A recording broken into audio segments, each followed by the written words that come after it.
Alors, dans l'actualité ce matin, bien d'abord, les MRC de Lillet et de Montmagny se joignent aux 9 autres territoires de la Chaudière-Appalaches en collaboration avec le gouvernement du Québec pour réaliser le projet régional novateur et rassembleur Viriculture en Chaudière-Appalaches. Moi, ce que je suis content de voir, là, c'est que les MRC de Lillet et de Montmagny vont travailler ensemble pour ce projet-là.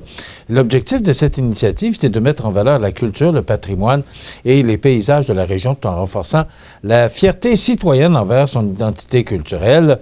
Donc, dans chaque territoire de la Chaudière-Appalaches, des associations et des groupes locaux ont sélectionné leurs attraits culturels favoris et révèlent les trésors cachés des environs. Donc, 30 groupes provenant de 4 coins de la région ont participé au projet. Dans la MRC de Lillet, vous découvrirez les coups de cœur culturels du Carrefour Jeunesse Emploi Région Lillet, du Cercle des fermières de Saint-Jean-Port-Joli et du comité organisateur du Festival du Bûcheux de Saint-Pamphile. Et dans la MRC de Montmagny, vous découvrirez Culture et patrimoine Cap-Saint-Ignace, Parc des Appalaches et la Chèvre et le Chou marché de proximité. Donc, une carte interactive pour explorer la région répertorie plus de 200 lieux à explorer dans l'ensemble de la Chaudière-Appalaches, quand même 200, c'est du stock. Alors, la coordination de ce projet est confiée à la Culture Capitale Nationale et Chaudière-Appalaches.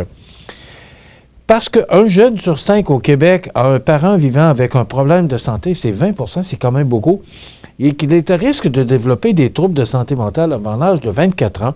L'ANCRE, l'organisme dirigé par Mme Renée Hébert, cet organisme de soutien à l'entourage des personnes vivant avec un trouble de santé mentale de Montmagny-Lillet, sort de sa zone de confort en déployant un nouveau service jeunesse, Aider sans filtre.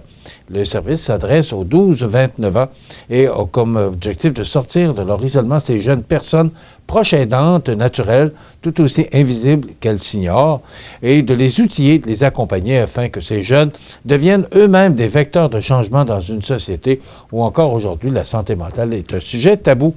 On écoute à ce sujet Jessica Fortier-Lavallée, intervenante psychosociale au volet jeunesse.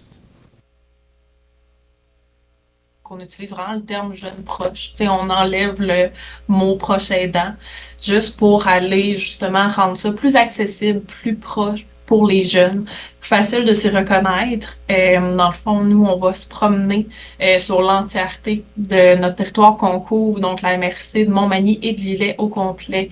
Donc, je vais aller dans les maisons de jeunes, dans les CJE, dans les écoles et dans d'autres événements aussi de tout genre. Donc, en plus du site web dédié au projet, les intervenants de jeunesse de l'ANCRE utiliseront les réseaux sociaux tels que TikTok et Instagram pour sensibiliser et rejoindre les jeunes proches aidants là où ils sont dans l'univers numérique. Ces plateformes permettent à l'organisme d'avoir un accès illimité à la jeunesse et de susciter des retombées positives en termes de sensibilisation. Écoutons à nouveau Mme Lavallée.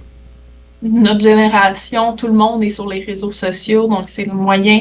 On envoie des fois des petites capsules, des petites vidéos, des petits textes, des images, tout pour justement être dans le style des réseaux sociaux habituels, mais qui ont une petite pensée positive. Donc, je sais, admettons, le 30 mars, c'était la journée nationale des troubles bipolaires. Donc, juste un petit vidéo que j'avais fait dans le fond explicatif de qu'est-ce que la bipolarité. Tu sais, prendre ces petits moments-là pour aller rejoindre le monde. Puis, comme ça, certaines personnes peuvent reconnaître aussi leurs proches là-dedans. Aussi, Mme Anaïs Gamache, qui est agente de sensibilisation au projet Aider sans filtre Montmagny-Lillet cite, nous dit que aider se fait sans jugement, soutenir se fait sans filtre. Donc, c'est un nouveau service que l'ANCRE à Montmagny, dirigé, je le rappelle, par Mme Renée Hébert, donnera aux jeunes proches aidants de notre communauté. Dans le Journal de Québec ce matin, on parle de plus en plus de profs qui démissionnent. Et ça augmente d'année en année. En 2018-2019, 713 professeurs ont démissionné. En 19-20, 792. En 20-21, 906. Ça augmente tout le temps, là. En 21-22, 1213. Et en 22-23, 1258. Au total, c'est 4882 professeurs qui ont démissionné depuis 5 ans. Et, le nombre total d'enseignants réguliers, là, c'est 69 351. Alors, c'est quand même énorme. ce bilan officiel qui fait état d'une hausse des départs de 76 % exclut les profs contractuels et les suppléants. Mais quand même, il y a un problème et il est criant parce qu'avec la pénurie de main-d'œuvre, on a de la difficulté à pouvoir combler tous ces postes. Donc, c'est près de 5000 enseignants là, que nous apprend Daphné Dion-Vien du Journal de Québec ce matin. C'est beaucoup. Et ça ira pas si ça continue. Bon, il y a beaucoup les choses ont bien changé dans les écoles et les professeurs ont de la difficulté avec la discipline. Je pense que moi, j'ai connu la période où la discipline était très importante à l'école. Et les professeurs, on entend parler tous les jours là, de ce qui se passe dans nos écoles. Les professeurs, veulent bien implanter la discipline, mais c'est pas toujours évident avec tout ce qui se passe dans nos écoles actuellement. Alors, je lève mon chapeau à tous ces professeurs et on a bien besoin d'eux et bravo pour le travail qu'ils font. Je voyais ce matin, dans le Journal de Québec, la location bien plus tentante et un autre texte qui dit que de plus en plus de monde font affaire avec ils font leur propre mécanique parce que les frais augmentent. On est rendu là. C'est que les gens vendent leur maison et vont à loyer parce que, justement, les frais, les toitures, tout coûte tellement cher. Je ne sais pas ce que ça va faire pour le futur, mais c'est à suivre. Bon, bien, ça complète pour aujourd'hui. Demain, on aura notre chronique animale présentée par l'animalerie Montmagny.